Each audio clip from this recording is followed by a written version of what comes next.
Hi and welcome back to Logic Language Learning. Now this is an absolutely excellent lesson for those of you who have essay writing to do. This is a phrase, a combination of phrases which comes up very often, but particularly for essay writing. So what we're going to be talking about is the combination of the imperfect and the conditional.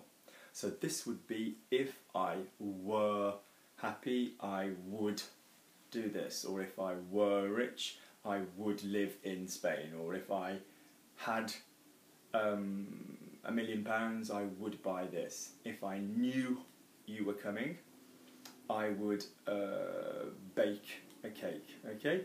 So, this combination, okay, basically let's just make this absolutely clear, are the two tenses that if you've seen any of my other videos, I always say you have to try and think of as similar.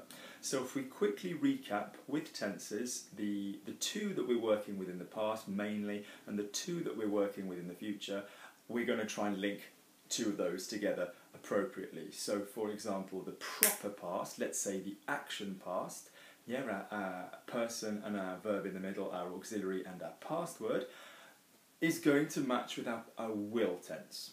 Okay, and the reason that matches is I have, j'ai, tu as, il a, nous avons. Basically the have verb, which goes in the middle, we're going to take most of that verb and we're going to stick it on the end of the other verb. So for example, I will speak, je parlerai, from j'ai. Tu as, you will speak, tu parleras. So we really try and think of the will and the have as being in balance with each other. Neat past tense, neat future tense, the will. And we also say that I don't want to say messy, but the fluid past tense, yeah, I was doing, I used to do something, is going to match the messy, fluid future tense. Yeah, I was doing something, I would do something, okay? Now this idea of these matching primarily is so that you remember that the endings are similar. In fact, they're identical.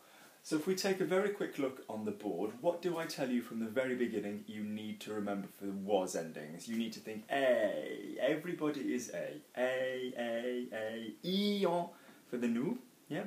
Ion for the vous, rather than normal on and A. And A back to the they. Okay, so I was speaking, je parlais, tu parlais, okay, etc. Nous parlions.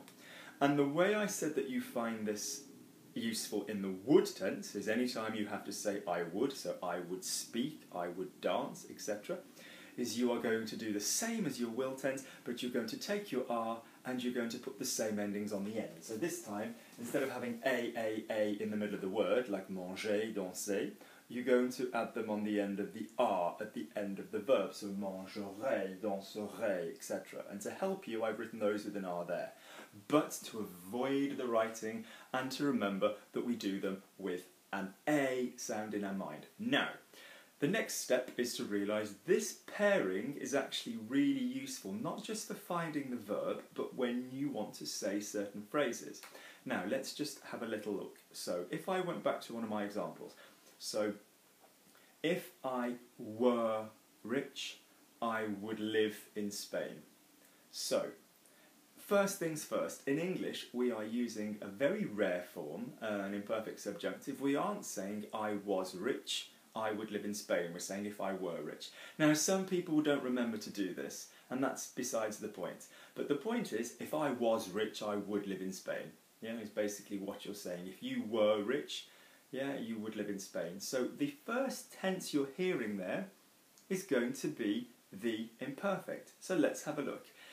I was on its own, because I were is just a clever variation on this to be grammatically correct in English, okay? So I was would be what? Now it's the verb to be. Notice with I was, if you have I was and an ing, you translate the ing verb. Yeah, so I was speaking, you need to translate speak into your a tense. So I was speaking, je parlais, okay? I was, from the verb to be, what's your verb to be? Être, so I was, était. Yeah, remembering in my was tense I need to add a, So I either add it to the core of the verb, mange, danse, parle, or I add it to the hard sound in a normal verb. So pouvoir, pouvait, avoir, avait, être, était, etc. I'm adding été to some. I'm adding a to something. So I was, verb to be, être, find me the hard, était. So I was, j'étais. All of the examples will be written underneath. So I was rich, normal sentence, I was rich when I was 25, but I lost it all gambling, whatever. So I was rich, j'étais riche. Now that is a sentence on its own. I was happy, j'étais content. Yeah, contente for a girl. I was in Paris, j'étais à Paris. This is a normal sentence. You are using the imperfect for. That exists all by itself and you do not need to do anything else. Now, I would live in Paris is a normal sentence. Yeah, oh, I'd live in Paris. Yeah, I would live in Paris if I had the chance, you know. Or even without the second part, just I would live in Paris. So when you're hearing would, let's forget everything else. What's would? It's the future with the r, with the r, with the a endings, with the imperfect endings. So what's the verb to live? There are two verbs to live, vivre and habiter. And I want you to use, when you talk about geography, to use habiter for the moment. So I would live, habiterai. Remember, you have to go down before you go up to add the ending. And if that's not clear, can I ask you to look at the future and the conditional videos? So I would live, j'habiterai. So you can pop these together in a combination. If I were rich, I would live in Paris. Si j'étais riche, using the was, using the imperfect, j'habiterai in Paris. Or you could swap them around. Oh, I'd live in Paris if I were rich. I would live in Paris if I were rich. J'habiterai à Paris si j'étais riche. Okay?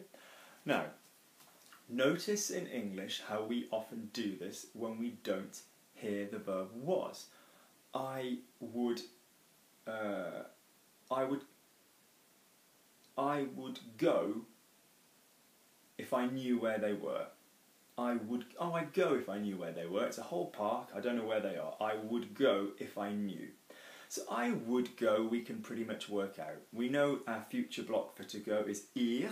Yeah, if that's not familiar with you, can I ask you to look at future blocks video? Okay, we're not saying allerai, we're saying j'irai. So I would go, j'irai, if I knew. Now let's listen to knew. We're not hearing which tense this is in English. We're just hearing knew, which is the past.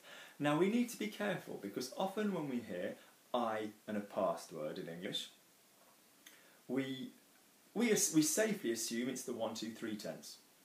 We assume it's our past tense with have, the passé composé. I spoke with Luc would correctly be j'ai parlé avec Luc.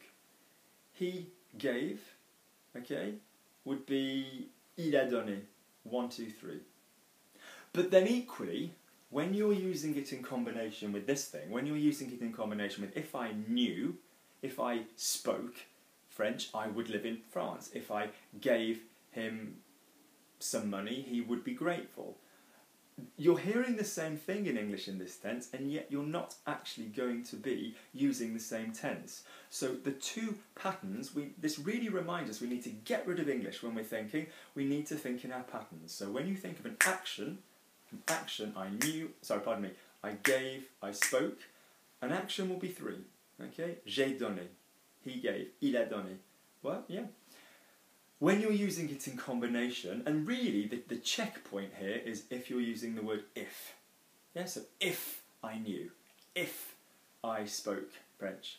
So when you hear the if, which is our word si, a word you are all very familiar with, how do you say please?